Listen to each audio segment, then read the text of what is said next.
Ananya's Nana Nani Homes, a paradise for senior citizens.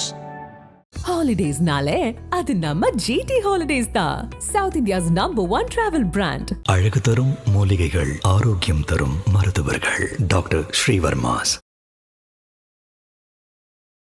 பெருசா பேசப்பட வேண்டிய கவினுடைய ஆணவ படுகொலை அப்படிங்கிறது அரசியல் கட்சிகளும் அவங்களுக்கு பின்னாடி இருக்கக்கூடிய வாக்கு வங்கி அரசியலால அமைதியா அப்படியே மூடி மறைக்கப்பட்டுட்டா. என்னை பொறுத்த வரைக்கும் அப்படித்தான் நான் பார்க்கிறேன். எந்த அரசும் காவல்துறையும் இந்த சாதி ஒழிப்பில் முனைப்பு காட்டணுமோ அதுவே முன்னின்று ஒரு படுகொலை நடத்திருக்கு. கவினுடைய படுகொலைக்கு பின்னால ஒரு பக்கத்தில் சாதி ஆதிக்க சக்திகள் மட்டுமல்ல, அதிகாரம் சேர்ந்திருக்கு. அப்ப சாதி ஆணவம்ங்கக்கூடிய ஆதிக்க சக்திகளும் காவல்துறையுடைய அதிகாரம் செய்கிற போது அது கொடுமையான போய். நம்ம கீழடியை பற்றி பேசுகிறோம், ஆதிச்சலை பற்றி பேசுகிறோம், கொடுமலை பற்றி பேசுகிறோம். தமிழ் சமூகத்தில் சாதி இல்லை என்பதையும் மதம் இல்லை என்பதையும் ஏற்றுக்கொண்டிருக்கிற போது அந்த பெருமையை பற்றியெல்லாம் பேசுகிற போது ஏன் இந்த சாதி ஒழிப்புக்கான ஒரு தனிச்சட்டத்தை கொண்டு வரக்கூடாது? அவங்க பெற்றோர்களுக்கு செயற்திட்டம் என்ன? அந்த அங்கே பாளையங்கோட்டில் அந்த காவல் நிலையத்திற்குரிய அதிகாரி சாதி வரி கொண்டு இயங்கியவர்னு சொல்லி குற்றச்சாட்டப்பட்டவர். அப்போ இது பின்னால் பெரிய செயற்திட்டமே இருக்கு போகிறாமே. அந்த பையன் வீட்டில் அவங்க அம்மா சொல்கிறாங்க, அப்பா சொல்கிறாங்க வேண்டான்னு, வேறு திருமணம் பண்ணலான்னு சொன்ன போது வேண்டான்னு சொன்ன பொண்ணே அதுதான், அதுக்கான ஆதாரம் இருக்குன்னு சொல்கிறாங்க. மற்ற வழக்குகள் இருக்கிறதை போலவே தான் இந்த வழக்கிலையும் எப்படியாவது தன்னுடைய சாமர்த்தியத்தை பயன்படுத்தி ஜோடிக்க பார்த்துருக்காங்க வழக்கை. கவினுடைய அம்மாவை கூட்டி போய் வச்சு அந்த அம்மா கொடுக்குற புகாரை வாங்காமல் தான் சொல்கிற மாதிரி தான் புகார் தயாரிக்குன்னு சொன்னாங்கல்ல.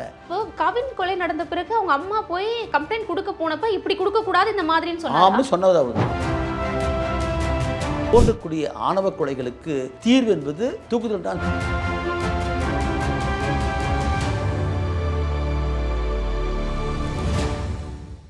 வணக்கம். இன்றைய நிகழ்ச்சியில் நம்முடன் இணைந்திருப்பவர் மூத்த வழக்கறிஞரும் கவின் ஆணவ கொலையை எடுத்து வாதாட இருப்பவருமான திரு பாப்பா மோகன் அவர்கள். சார்கிட்ட கேட்க நிறைய கேள்விகளும் சந்தேகங்களும் இருக்கு, பேசுவோம். வணக்கம். வணக்கம். கவினுடைய ஆணவ கொலை நடந்த சமயத்தில் அந்த கொலை குறித்தும் ஆணவ கொலைக்கு தனி சட்டம் இயற்ற வேண்டியதற்கான அவசியம் குறித்தும் நம்ம பேசியிருந்தோம்.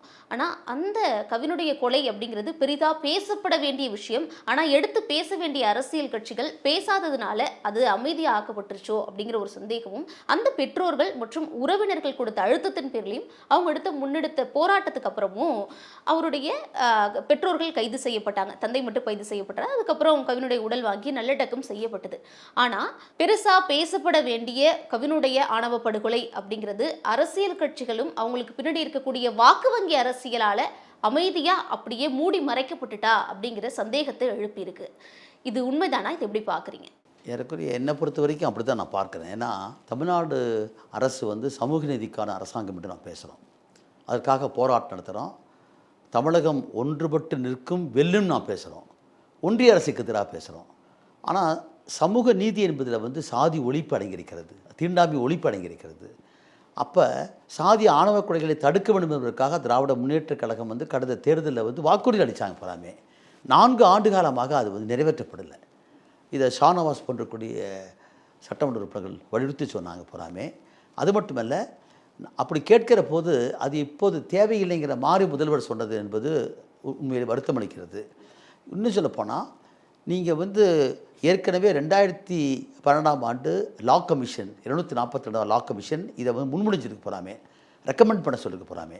ஒன்றிய அரசாங்கத்தின் சார்பாக ராஜ்யசபையில் அப்போ 2012 ஒரு தீர்மான மசோதாவே கொண்டு வந்தாங்க போகிறாமே.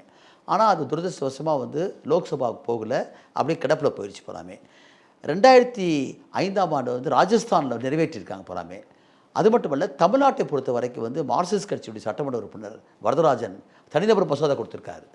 ஏன்னா article 254 state has got a power to இனாக்ட் it and all. ஏன்னா கன்கரண்ட்டில் வரக்கூடியது இங்கேயும் செய்ய முடியாது.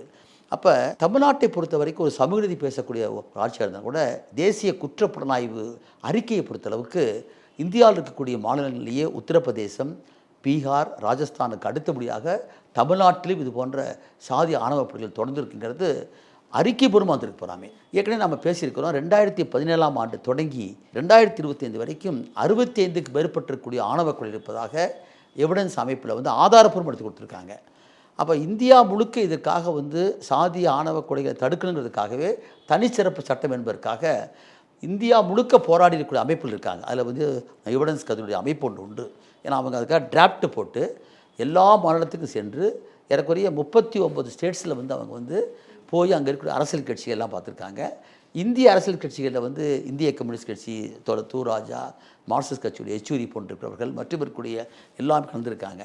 இவ்வளவும் கலந்த பின்னால் தமிழ்நாட்டுக்குள்ளே அந்த மாதிரி பண்ணாதுன்னு காட்டி தான் இது போன்ற ஆணவ கொலை சர்வசாதாரணமாக வந்து அந்த சமயத்தில் பேசப்படுது, அப்புறம் மறைக்கப்படுது போலாமே, அப்படி நிறுத்தி போயிரு போலாமே. இப்போ நாம் என்ன இந்த சமயத்திலாவது இப்போ நம்முடைய சட்டமன்ற தொடர்பு வந்து நடக்க இருக்கிறது. தமிழ்நாடு முழுக்க இருக்கக்கூடிய வழக்கறிஞர்கள் கேட்டிருக்காங்க, பல வந்து அமைப்புகள் கேட்டிருக்காங்க. அதில் குறிப்பாக நம்முடைய ஊடகங்கள் போன்றிருக்கிறவங்க, அதுவும் ஐபிசி தான் முதல்ல இந்த குரலை நீங்கள் முன்னெடுத்தீங்க. இப்பொழுதாவது சட்டமன்ற கூட்டத்தொடரில் வந்து இந்த சாதி ஆணவ கொலையை தடுப்பதற்கான ஒரு தனி சட்டம் என்பதை கொண்டு வரதுக்கு முயற்சி எடுத்தீங்கன்னு சொன்னால் அது நிச்சயமாக இருக்கும். நாம் என்ன சொல்கிறோம், தமிழ்நாட்டில் அதுக்காக சாதி மறுப்பு திருநெல் நடந்திருக்கிற வரலாறு உண்டு. ஒரேடியாக நம்ம சொல்ல வரல, அந்த வரலாறுலாம் உண்டு. இன்னும் சொல்லப்போனால் நீதி கட்சியில் இருந்திருக்கக்கூடிய சுப்பராயன், அவர் மனைவியே பார்த்தீங்கன்னா வேற ஒரு அமைப்பை சார்ந்தவங்க. அவங்களுக்கு பிறந்தவங்க தான் கம்யூனிஸ்ட் கட்சியில் புகழ்பெற்று இருக்கக்கூடிய மோகன்குமார் அமங்கலம், பார்வதி கிருஷ்ணங்களாம். அந்த மண்ணில் தான் திருச்செங்கோடில் தான் கோகுல்ராஜுடைய கொலை நடந்தது. ஆகவே ஒரு பக்கம் பெரியார் போட்டிருக்கிறவர்கள் இதுக்காக பெரிய போராட்டம் நடத்தியிருக்காங்க போகிறாமே. அதனால் இப்போ இத்தனை இருந்தும் கூட ஒரு 50 ஆண்டுகளுக்கு மேலாக இன்றைக்கி திராவிட இயக்கம் ஆளுமை செய்திருந்த போது இந்த கவின் கொலை என்பது எப்படி பார்க்கணும்னா, அவனும் படிக்க தெரியாத அல்லது ரொம்ப ஏழ்மையில் இருக்கக்கூடிய குடும்பம் அல்ல. அவங்க அப்பா ஒரு விவசாயி, அம்மாவும் இதில் இருக்காங்க, ஆசிரியராக இருக்காங்க. இவன் 12 லட்ச ரூபா இன்றைக்கி வந்து ஆண்டு சம்பாதிக்கக்கூடியவன். அப்போ பொருளாதாரத்தில் வந்து அவங்க மேல்நோங்கி இருந்தாலும் கூட சாதி என்பது பிறப்பால் தீர்மானிக்கப்படுகிறது. அப்போ இந்த பிறப்பால் தீர்மானிக்கப்படக்கூடிய ஒன்றை வந்து இன்றைக்கி வந்து நான் ஒழிப்பதான்னா அகமண முறை தான், அதை வந்து ஒழிப்பது தான் மிகப்பெரியன்னு சொன்னார் அம்பேத்கர். அதற்காகத்தான் அந்த அவர் சொன்னது வந்து சாதி ஒழிப்பில் முதல் கட்டமாகத்தான் காதல் திருமணம் செய்யணும்னு சொன்னார். காதல் திருமணம் என்பது நம்முடைய தமிழ் சமூகத்தில் வந்து இயற்கையாக தொன்று இருக்கக்கூடிய ஒன்றி போகிறாமே. அப்படி இருக்கக்கூடிய நம்ம கீழடியை பற்றி பேசுகிறோம், ஆதிச்சலை பற்றி பேசுகிறோம், கொடுமலை பற்றி பேசுகிறோம். தமிழ் சமூகத்தில் வந்து சாதி இல்லை என்பதையும் மதம் இல்லை என்பதையும் ஏற்றுக்கொண்டிருக்கிற போது அந்த பெருமையை பற்றியெல்லாம் பேசுகிற போது 5000 ஆண்டு காலத்துக்கு முன்னால் இரும்புனுடைய பயனை நாம் செஞ்சோன்னு சொல்கிற போது ஏன் இந்த சாதி ஒழிப்புக்கான ஒரு தனிச்சட்டத்தை கொண்டு வரக்கூடாது? சாதி ஒழிப்பில் இது கொண்டு வர வேண்டும் சொன்னால் நீங்கள் என்ன தான் பேசினாலும் இந்த கவினுடைய படுகொலைக்கு பின்னால் என்ன இருக்குதுன்னு சொன்னால், ஒரு பக்கத்தில் வந்து சாதி ஆதிக்க சக்தியில் மட்டுமல்ல, அதிகாரம் சேர்ந்துருக்குது.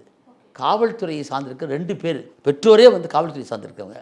அப்போ சாதி ஆணவம்ங்கக்கூடிய ஆதிக்க சக்திகளும் காவல்துறையுடைய அதிகாரம் செய்கிற போது அந்த கொடுமையான இதுதான் வந்து கவினுடைய இது. அதுவும் வரவழைத்து அவனை கூட்டிகிட்டு போய் கொண்டிருக்கிற கொடூர நிகழ்ச்சிங்கிறது சாதாரணம் அல்ல.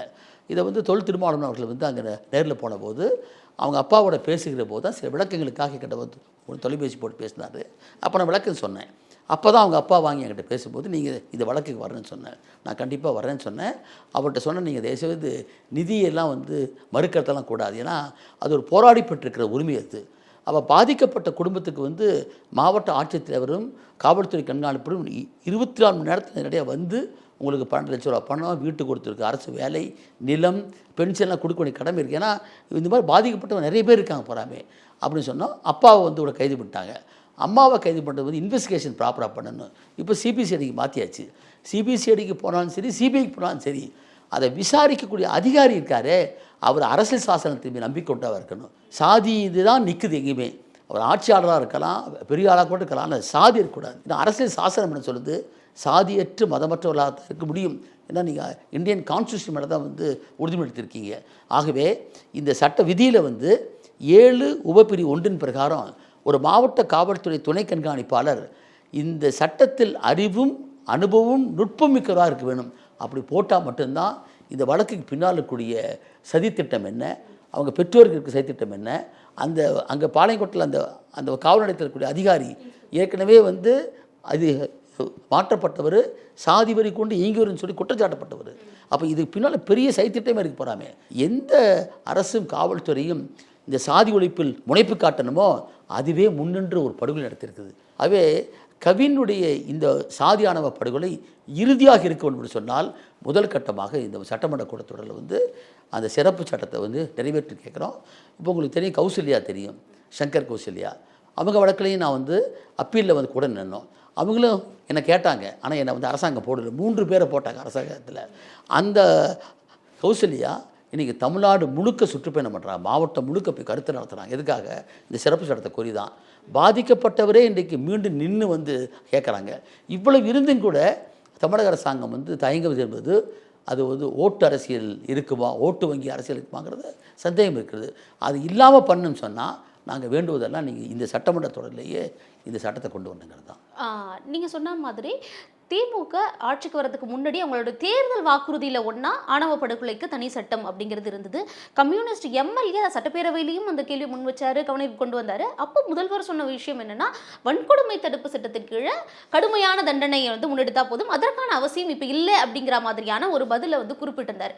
இப்போ எல்லாருக்கும் எழக்கூடிய கேள்வி என்ன அப்படின்னா, வன்கொடுமை தடுப்பு சட்டம் அப்படிங்கிறது ஒருவேளை இந்த வழக்கில் மேலே அவர் ஒரு தாக்குதலை நடத்தி இருந்தாரு அப்படின்னா, அப்போ வன்கொடுமை தடுப்பு சட்டம் எப்படி வந்து இதுக்கு ஒர்க் அவுட் ஆகும்? அப்போ ஆணவ கொலைங்கிறது ஓபிசி சமூகத்தில் நடந்திருந்தா அந்த ஆக்ட் அதுக்கு ஒத்து வராது இல்லையா? அப்போ ஆணவ கொலைக்கு தனியாக ஒரு சட்டம் இயற்றி இருந்தால் மட்டும்தான் அந்த படுகொலைக்கு சரியான நீதி கிடைக்கும். இப்போது எஸ்சி எஸ்டியாக இருந்தால் மட்டும் தானே வன்கொடுமை தடுப்பு சட்டம் ஒர்க் ஆகும். அப்போ ஓபிசி பிரிவினரில் ஆணவ படுகொலை நடந்தால் பரவாயில்லையா அப்படிங்கிற ஒரு கேள்வியை இங்கே இது எழுப்பியிருக்கு.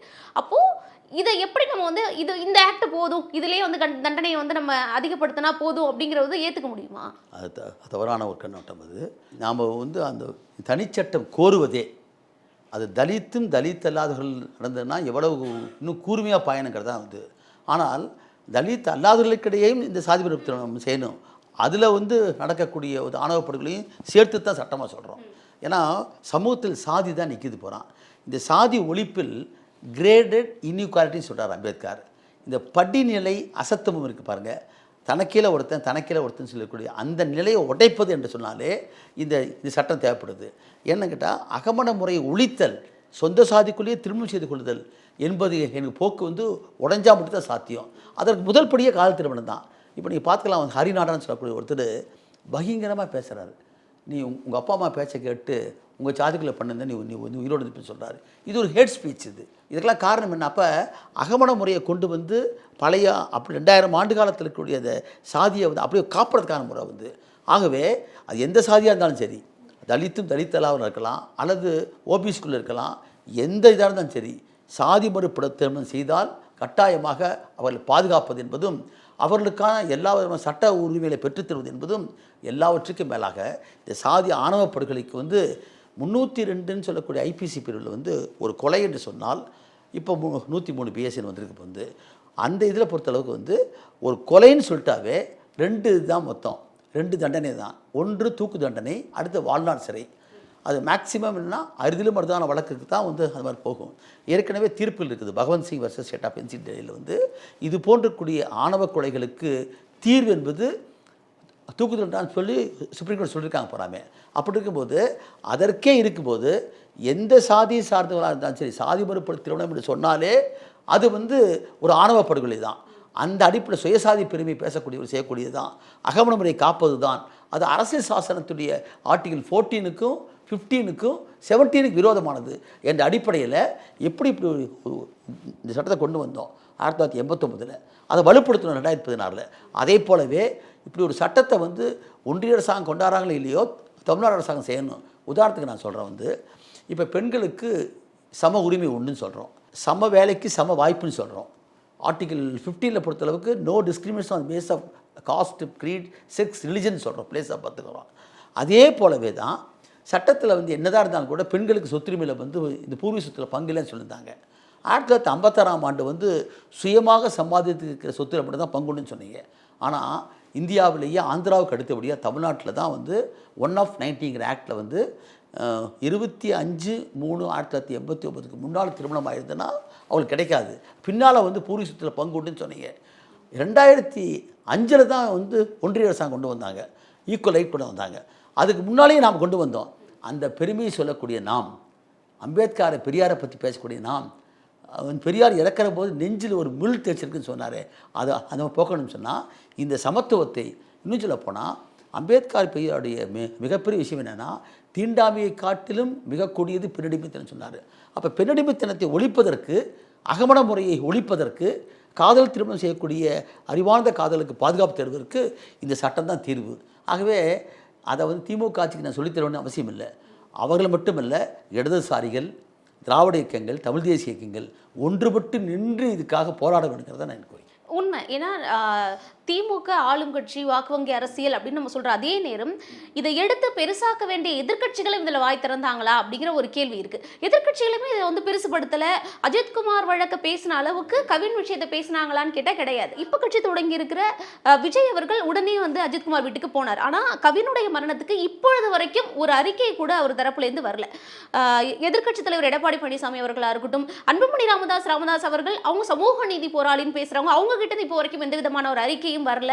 அப்போ பெருசுபடுத்த வேண்டிய அரசியல் கட்சிகளே கவினுடைய விஷயத்துல மௌனம் காக்குறாங்க. அப்படிங்கிறப்போ சாதி மறுப்பு, சாதி ஒழியணும் அப்படிங்கறது அரசியல் கட்சிகள் வெறும் வாய் வார்த்தையோட நிறுத்திட்டு வாக்கு வங்கி அரசியல் தான்ப்பா முக்கியம், ஆட்சியை பிடிச்சா போதும் அப்படிங்கிற எண்ணத்திலே இருந்தா இந்த மாதிரியான விஷயங்கள் தொடர்ந்து நடக்கதானே செய்யும் சமூகத்துல அப்படிங்கிற ஒரு பயத்தை எழுப்புதுல. இது மிக சரியாக சொன்னீங்க. நீங்க வந்து இப்போ எடப்பாடி பழனிசாமி வாயை திறக்க மாட்டேங்கிறார், எதுக்கோ பேசுறாரு. போறாமே நெல்லையில தான் சுற்றுப்பயணத்தில் இருக்கு, அவசியம் இருக்காரு.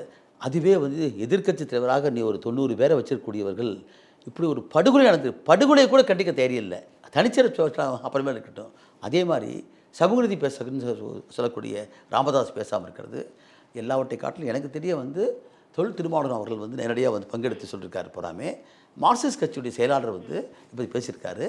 ஆனால் பேச வேண்டிய இன்னும் இடதுசாரி இயக்கங்கள், தமிழ் தேசிய இயக்கங்கள், திராவிட இயக்கங்கள், இன்னும் சொல்லப்போனால் குறிப்பாக ஆளுகிற திமுக பேசாமல் இருப்பது என்பது மிக கொடுமையானது. நீங்கள் சொல்லுவது மாதிரி வெறும் வந்து நம்ம பேசுகிற போது, மேடையில் பேசுகிற போது ரொம்ப அழகாக பேசுகிறோம், ஆனால் நடைமுறைக்கு வருகிற போது இல்லை. சொல்லுக்கும் செயலுக்கும் சம்மதத்தோடு இருக்கிறவர்கள் தான் வாழ்க்கையில் ஒழுக்குநர் இருக்குன்னு சொல்கிறாங்க. போகிறாமே அந்த அடிப்படையில் வந்து நிச்சயமாக சொல்கிறோம், தமிழ்நாட்டில் வந்து ஆளுகிற கட்சியாகட்டும் எதிர்கட்சிகளாகட்டும் இதை உரிய முறையில் வந்து எடுத்துக்க சொல்லுங்கிறது தான் என்னுடைய தனிப்பட்ட கருத்தும் கூட. கவின் விவகாரம் அடுத்து எப்படி போக போகுதுங்கிற கேள்வி இருக்கு. நம்ம பேசுறதுக்கு முன்னாடி வந்து சுபாஷினி அந்த வீடியோ வெளியிடலை, நன்மன்னா கொலை நடந்த உடனே பேசணும். அந்த வீடியோவை பார்த்த நிறைய பேர் அந்த பொண்ணை வந்து சாதிய சங்கங்களோ இல்லைன்னா சாதிய அமைப்புகளோ அவங்கள வந்து மாத்துறாங்க, அவங்களோட பேசும்பொழுதே கூட இதோட விட்டுடுங்க அப்படின்னு சொல்ற அந்த வார்த்தையா இருக்கட்டும், எங்க அப்பா அம்மாவுக்கு இதுக்கு சம்பந்தம் இல்லை, தொடர்பு இல்லைன்னு சொல்ற வார்த்தையா இருக்கட்டும், தன்னுடைய தம்பி சுர்ஜித் கூப்பிட்டான்னு சொன்னாங்களே தவிர அவன் தான் அந்த கொலையை பண்ணுனாங்கிற ஒரு வார்த்தை கூட அவங்க வாயிலேருந்து வரல. அப்போ அவங்களையும் வந்து தன்னுடைய கட்டுப்பாட்டுக்குள்ள தான் வச்சிருக்கிறாங்க அப்படின்னு அந்த பொண்ணு சம்பந்தமாக சுபாஷினி குறித்தும் கேள்விகள் எழுப்பப்பட்டிருக்கு. நீங்க இதற்கு முன்னாடி கையாண்ட வழக்குகள் எல்லாத்துலேயுமே அந்த பெண்கள் ரொம்ப வந்து ஆதரவா இருந்தாங்க. இப்போ வரைக்கும் கௌசல்யா ஒவ்வொரு மாவட்டமா போய் பேசுறாங்க, சுபாஷினிக்குமே கடிதம் எழுதியிருந்தாங்க. அப்போ சுபாஷினியோட இந்த வாக்குமூலம்ங்கிறது, அதாவது இந்த வீடியோங்கிறது கவினுடைய விவகாரத்தில் அவங்களுடைய பேச்சுங்கிறத தாக்கத்தை ஏற்படுத்துமா, அந்த நீதி மாறுறதுக்கான வாய்ப்புகள் ஏதாவது ஏற்படுத்துமா? அது சரியான புலன் விசாரணை மேற்கொண்டால் நிச்சயம் மாறாது. ஏன்னா இது வந்து நேரடியாக பார்த்த சாட்சிகள், சிசிடிவி போன்றவைகள்லாம் பக்கத்தில் இருக்குது. அந்த இடத்துல அவன் ஏற்கனவே சேஸ் பண்ணி வச்சுக்கலாம், சூஸ் பண்ணியிருக்காப்புல. இதில் கிரிமினல் கான்ஸ்பிரசின்னு ஒன்று இருக்குது, அது இருக்குது. ஆனால் அந்த பெண்ணை பொறுத்தளவுக்கு உண்மையிலேயே வந்து சுபாஷினியை பொறுத்தளவுக்கு எல்லா பெண்களுக்கும் இருக்கக்கூடிய நிலைமையில் வந்து அந்த பெண்ணு ஒரு சராசரி பெண்ணாக காதலித்த போது அந்த பையன் வீட்டில் அவங்க அம்மா சொல்கிறாங்க, அப்பா சொல்கிறாங்க வேண்டான்னு, வேறு திருமணம் பண்ணலான்னு சொன்ன போது வேண்டான்னு சொன்ன பொண்ணே அதுதான், அதுக்கான ஆதாரம் இருக்குன்னு சொல்கிறாங்க. வேறு திருமணம் செய்வதையே தடுத்து நான் தான் பண்ணுவேன்னு சொல்லக்கூடிய பொண்ணு அப்படிங்கிற ஆதாரமாக தான் பல ஃபோட்டோக்கள் மற்றெல்லாம் வந்துருக்கு போகிறாமே. ஆனால் எப்படி கோகுல்ராஜ் விஷயத்தில் வந்து அந்த சுவாதி அவ்வளவு தைரியமாக வந்து புகார் கொடுக்க வந்தாங்க. அது மட்டுமல்ல 164 ஸ்டேட்மெண்ட் மேஜிஸ்ட்ரேட் கொடுத்தாங்க, டெஸ்ட் ஐடென்டிஃபிகேஷனில் வந்து அடையாளம் காமிச்சாங்க, தான் எழுதி கொடுத்த கையெழுத்தை ஒப்பிட்டு பார்ப்பதற்காக அவங்களை கொண்டு வந்து கொடுத்தாங்க. அந்த அளவுக்கு உதவி செஞ்ச பொண்ணு பின்னால் வந்து வழக்கு வந்து விசாரணைக்கு வருகிற போது அப்படியே பல்ட்டி அடித்து தன் உருவத்தையே மறுத்தாங்க. இதை நீதிமன்றம் அதனால தான் அவங்க பேர் கண்டெம்ட் ஆஃப் கோர்ட் எடுத்திருக்காங்க. அங்கே விசாரணை நீதிமன்றம் மட்டுமல்ல, ஹைகோர்ட்டில் ஜஸ்டிஸ் வந்து ஆனந்த் மண்டேஷ் ரமேஷ் பெஞ்ச் வந்து கூப்பிட்டு பேசி தைரியமாக சொல்ல சொன்னாங்க. ஆனால் அந்த பொண்ணு அங்கே பார்த்துட்டு தெரியுன்னு சொல்லுது, அழுகுது. அப்போ அது புரிஞ்சிக்க முடியும். ஏன்னா சாட்சிகள் பிறந்தாலும் கூட அந்த பிறர் சாட்சி ஆனாலும் கூட அவனுடைய உண்மைத்தன்மை கொண்டு வர முடியும் நீதிமன்றத்தில். ஆகவே இப்போ என்ன செய்யணும்னா அந்த பொண்ணுக்கிட்டால் வந்து சட்டப்படி நீதிமன்ற வாக்குமூலத்தை பெறணும், அதற்குரிய முறையில் பாதுகாப்பு தரணும். இங்கே இருக்கிற கோளாறு என்னென்னா இன்றைக்கி வரைக்கும் பாதுகாப்பு தரல. கவினுடைய அம்மாவை கூட்டிகிட்டு போய் 3 மணி நேரம் உட்கார வச்சு டிடென்ஷன் பண்ணி அவங்கள வேறு மாதிரி கொடுக்க சொல்லியிருக்காங்க போகிறாமே. அவை ஆரம்பத்திலேருந்தே காவல்துறை மற்ற வழக்குகள் இருக்கிறதை போலவே தான் இந்த வழக்கிலையும் எப்படியாவது தன்னுடைய சாமர்த்தியத்தை பயன்படுத்தி ஜோடிக்க பார்த்துருக்காங்க வழக்கை. இப்போ அதற்கேற்றாறு போல தான் அந்த பொண்ணு சொல்லுது. அந்த பொண்ணு சொன்னாலும் உண்மை இருக்குது, அந்த உண்மை வெல்லும். அதை வந்து சரியான ஒரு புலனாய்வாக இருக்கிற போது நேர்மையான பாரபட்சமற்ற ஒரு விசாரணை இருக்கிற போது நடக்கும். அதான் நம்ம கேட்குறோம், சிபிசிஐடிக்கு நீங்கள் மாற்றிடலாம், ஆனால் மாற்றலான்னு கூட அந்த அதிகாரி போடுறீங்கல்ல, அந்த அதிகாரி நேர்மையாக அரசியல் சட்டத்திற்கு உண்மையாக இருந்தாருன்னு சொன்னால் இன்வெஸ்டிகேஷனில் கொண்டு வர முடியும். அந்த பொண்ணு சொன்னதை அதை நம்மளால் பிரித்து பார்க்க முடியும். அதை விசாரணை அதிகாரி உரிய பாதுகாப்பு கொடுத்து உரிய முறையில் அவங்களுக்கு எல்லாத்தையும் ஏற்படுத்தி கொடுத்து கண்டிப்பாக செய்ய வைக்கணுங்கிறத முறை அதை செய்ய முடியும்னு நான் நினைக்கிறேன். அவங்க தாயை கைது பண்ணணுங்கிற கோரிக்கை வச்சுட்டே இருந்தாங்க. அதனால தான் உடலை வாங்கவும் மறுத்தாங்க, பெற்றோர்களை கைது பண்ணணும். அதற்கு பிறகாக நீங்கள் திருமாவளவன் உள்ளிட்டவர்கள் பேச்சுவார்த்தை நடத்துறதுக்கு பிறகு உடல் வாங்கப்பட்டதா சொல்லப்பட்டது. இப்போ அவங்க அம்மா கிட்ட எந்த அளவுக்கு விசாரணை நடத்துறாங்களா, அவங்க எந்த அளவுக்கு இருக்காங்க, அவங்க இதுக்குள்ளே கொண்டு வரப்படுவாங்களா, பெற்றோர்கள் இந்த விசாரணைக்குள்ளே எப்படி கொடுப்பாங்க? கொண்டு வரணும். ஏன்னா குற்றச்சாட்டு அவங்க கொடுத்துக்கிற கம்ப்ளைண்ட்லேயே பேர் வந்துருச்சு. அப்போ பேர் வந்துட்டாவே எஸ்சிஎஸ் ஆக்டில் கொண்டு வந்துடுறாங்க போகலாம். அப்போ இது உங்களுடைய அதாவது அடிப்படை கடமை, அது அவனை கூப்பிட்டு விசாரிக்கிறது. அந்த மாதிரி கூப்பிட்டு விசாரிக்காததுலேருந்தே சந்தேகம் எழுது போகிறாமே. இது வரைக்கும் மிகப்பெரிய போராட்டத்துக்கு அப்புறமேட்டு தான் நீங்கள் அப்பாவுக்கு இது பண்ணிருக்கீங்க. அவனை கூப்பிட்டு விசாரிக்கல தப்பு இருக்குது. ஆகவே இந்த விசாரணை இன்னும் முறையாக வன்கொடுமை தடுப்பு சட்டத்துடைய விதிகள் பிரகாரம் நடக்கலைங்கன்னு தான் தெரியுது. அதை சரியாக பண்ணுங்க தான் நம்ம கேட்குறோம். தேசிய பட்டியலின ஆணையமும் இன்னைக்கு அங்கே அவங்க விசாரணை முன்னெடுத்திருக்கிறதா சொல்லப்படுது. கவினுடைய அப்பாவுக்கு ஆயுதமேந்திய போலீஸ் பாதுகாப்பு கொடுக்கப்பட்டிருக்கு அப்படின்னாலுமே இன்னும் அவங்களுக்கு அந்த பாதுகாப்பு போதுமாங்கிற கேள்வியும், அவங்கள மடைமாற்றத்துக்கோ இல்லைனா நீங்கள் விட்டுடுங்கன்னு மிரட்டல் விடுக்கிறதுக்கான வாய்ப்புகள் இருக்குது அதிகமாக அப்படின்னு சொல்கிறாங்க. முக்கியமாக அந்த பாளையங்கோட்டை இன்ஸ்பெக்டர் மேலே அடுக்கடுக்கான புகார்களை அவங்க அப்பா வச்சிருந்தார். இது மட்டும் இல்லை, இது மாதிரி நிறைய நடக்குது, கட்ட பஞ்சாயத்துக்கள் இதுக்கு முன்னாடி நடந்த பல கொலைகளுக்கு அந்த இன்ஸ்பெக்டர் தான் காரணம் அப்படின்னு சொல்லி அவரையுமே இந்த விசாரணைக்குள்ளே கொண்டு வரணும். சுர்ஜித்தை அந்த கொலைக்கு காரணமாக்கினவரா அவராகவே இருக்கலாம் அப்படிங்கிற ஒரு குற்றச்சாட்டுகளை வைக்கிறார் அவர். 100% உண்மை. அது என்னை பொறுத்தளவுக்கு நான் ஏற்கனவே சொன்ன மாதிரி கவினுடைய அம்மாவை கூட்டி போய் வச்சு அந்த அம்மா கொடுக்குற புகாரை வாங்காமல் தான் சொல்கிற மாதிரி தான் புகார் தயாரிக்கணும்னு சொன்னார்களே, அந்த இடத்துலையே செக்ஷன் 4 ஆஃப் த ஆக்ட் பிரகாரம் நெக்லெக்ட் ஆஃப் டியூட்டிஸ்ங்கிற முறையில் அவர் அஃபண்டர் ஆகிட்டார் புறாமே. அதே அவரையும் அடைச்சிடணும். நிச்சயமாக இதில் காவலாக தான் சொன்னேன் நான். சாதி ஆதிக்க சக்தியில் மட்டுமல்ல, அதிகாரமும் இணைந்திருக்கக்கூடிய ஒரு படுகொலைன்னு சொன்னது காரணம். வேறு எங்கேயுமே பார்க்காத விஷயம். கவின் கொலை நடந்த பிறகு அவங்க அம்மா போய் கம்ப்ளைண்ட் கொடுக்க போனப்ப இப்படி கொடுக்க கூடாது இந்த மாதிரின்னு சொன்னது அவர் தான். அதை கேட்குறோம். அதுதான் நாங்கள் நேர்லேயும் போகிறோம். இப்போ நேரில் போய் அவங்ககிட்ட தனியாக பேசினா தான் உண்மை தெரிஞ்சிக்க முடியும். ஆனால் அவங்களை குறிப்பிட்ட 3 மணி நேரம் டிடென்ஷன் பண்ணி வச்சுருக்காங்கிறது, அவன் கொடுத்த புகாரை வாங்கலைங்கிறதுமே வெளியே வந்துருச்சு போகிறாமே. அப்போ கண்டிப்பாக நெக்லெக்ட் ஆஃப் டியூட்டிங்கிற முறையில் செக்ஷன் 4 வந்துடுறாங்க. அது மட்டும் இல்லை, திட்டம் தீட்டியிருந்தார்னு வச்சுங்க, அது கான்ஸ்பிரஸியில் மட்டும் வந்திருந்தேன்னா he is also one of the offender. உங்களுக்கு தெரியும் கண்ணகி முருகேசன் வழக்கில் அந்த காவல்துறை அதிகாரி சம்பவத்துக்கு போகலை, அந்த கொலை நடக்கும்போது போகலை, பின்னால் தான் போகிறாரு. அவர் எப்படி தண்டிக்கப்பட்டார்? இப்போ அது காரணம் என்ன? ஒரு காவல்துறை அதிகாரிக்கு ஒரு பிடிக்கக்கூடிய குற்றம் என்ற முறையில் காக்னிசபிள் ஆஃபென்ஸ் நடந்து தெரிந்தாலே, with the knowledge that he has known about the murder, he is a duty on the part of him to enter to the GD. அதுவே ஒரு அதாவது குற்றத்துக்கான ஒரு முதல் படியாயிரும். ஆனால் அங்கெல்லாம் தான் என்ன பண்ணார், தனக்கு தெரியாமல் நடித்தார் அவர் புறம். ஆனால் சுப்ரீம் கோர்ட் வரைக்கும் அவருக்கும் இது சம்மந்தம் இருக்குன்னு சொல்லி தான் தண்டனை கொடுத்தாங்க. அதே போல தான் சொல்கிறேன். அதுலையாச்சும் அந்த அம்மா போய் சொல்கிறா, அந்த சின்ன பிள்ளை போய் இந்த மாதிரி என் மகனை பண்ணுறாங்கன்னு சொல்லிட்டு, அப்போ தகவல் தெரிஞ்சு போச்சு அவருக்கு. அப்படி தகவல் தெரிந்திருந்தும் நடவடிக்கை எடுக்காதனால தான் அவரை திருநாட்டில் கொண்டு இப்போ ஃபேப்ரிகேஷன் ஆஃப் கேஸுங்கிற முறையில் இவங்க மாதிரி பொய் வழக்கு போட்டது. அது மட்டும் இல்லை, அதில் அவரே துணையாக இருந்து போகிறாமே. இப்போ என்னென்னா நேரடியாக சம்மந்தம் இருக்குன்னு தெரியுது. செக்ஷன் 4 என்பது நெக்லெக்ட் ஆஃப் டியூட்டி வேறு, குற்றமுறு சதியில் இவர்கள் பங்கேற்றிருக்காங்க வேறு. ஏன்னா 2 பேருமே காவல்துறையில் பணியாற்றக்கூடியவர்கள். ஆகவே இந்த குற்றமுறு சதியை விசாரிப்பதற்கு நிச்சயமாக எவ்வளோ விரைந்து எடுக்க முடியணும். இல்லாட்டினா இந்த வழக்கை சிபிஐக்கு மாற்றணும், வேறு வழி இல்லை.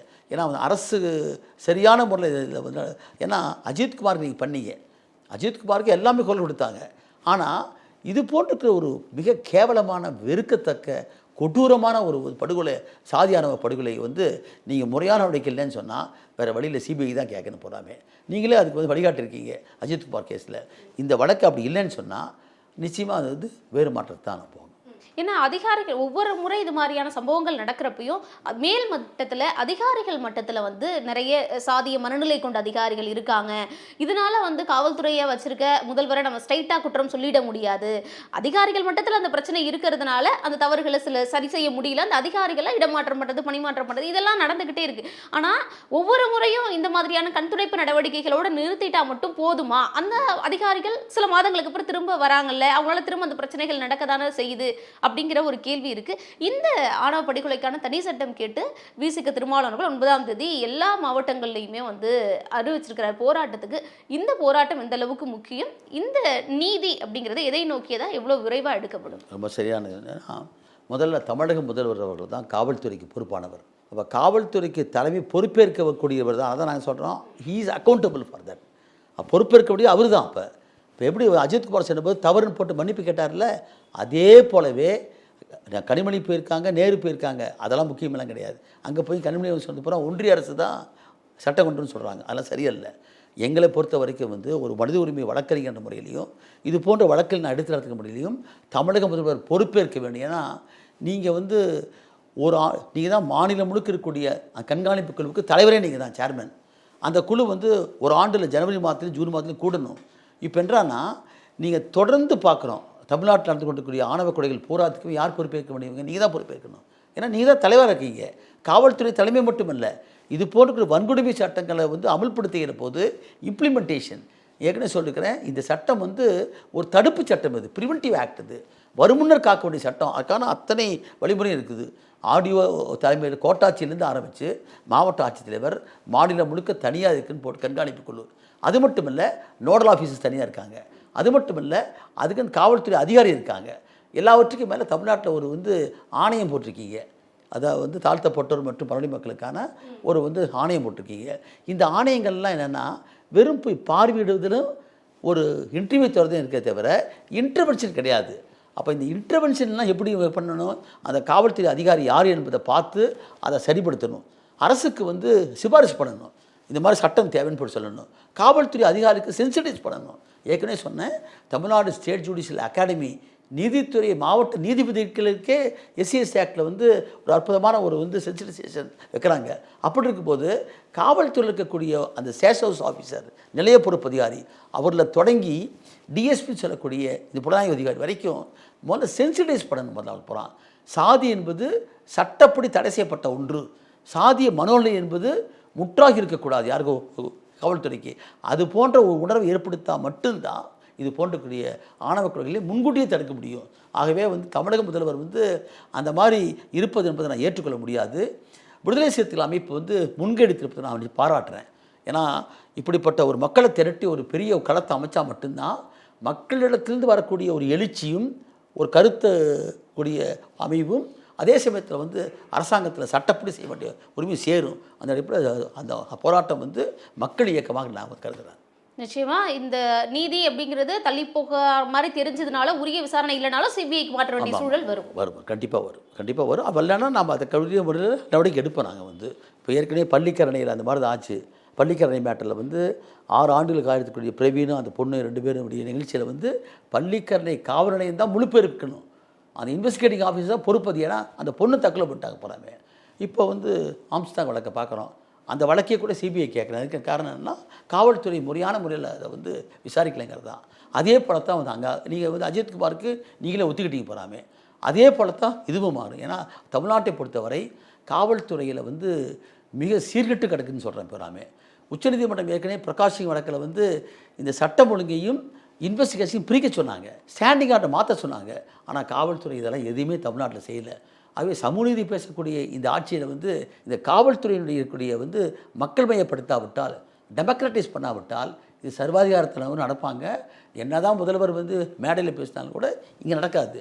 இதே சென்னையில் விக்னேஷ்னு சொல்லக்கூடிய ஒரு பையன் வந்து எஸ்சி வந்து கடல் கரையில் வந்து குதிரவண்டி ஓட்டவர், அவர் கொலை செய்யப்பட்டார். காவல், அது கஸ்டோடியல் டார்ச்சர், காவல் மரணம். அது அந்த வழக்கு எஸ்சிஎஸ் ஆக்டே போடல, தேசிய கமிஷன் வந்து பார்த்ததுக்கப்புறம் தான் போட்டாங்க. சட்டமன்ற கூட்டத்தோடு நடக்கிற போது பண்ணாங்க.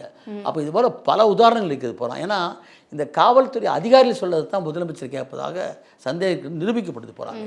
இப்போயாவது அவர் விழித்து கொண்டு இந்த விஷயம் செயல்பட வேணும். இல்லாட்டினா வந்து தொழில் திருமாவளவன் மட்டுமல்ல, இடதுசாரி இயக்கங்கள் மற்ற இயக்கங்கள்லாம் ஒன்றுபட்டு நின்று தனிச்சட்டம் கோரணுங்கிறது தான். நிச்சயமா நல்ல நீதி கிடைக்கும் அப்படிங்கிறத நம்புகிறோம். இவ்வளோ நேரம் என்னுடைய கேள்விகளுக்கு மிக நேர்த்தியான தெளிவான பதில்களை கொடுத்ததுக்கு நன்றி சார். நன்றி. Ananya's Nana Nani Homes, a paradise for senior citizens.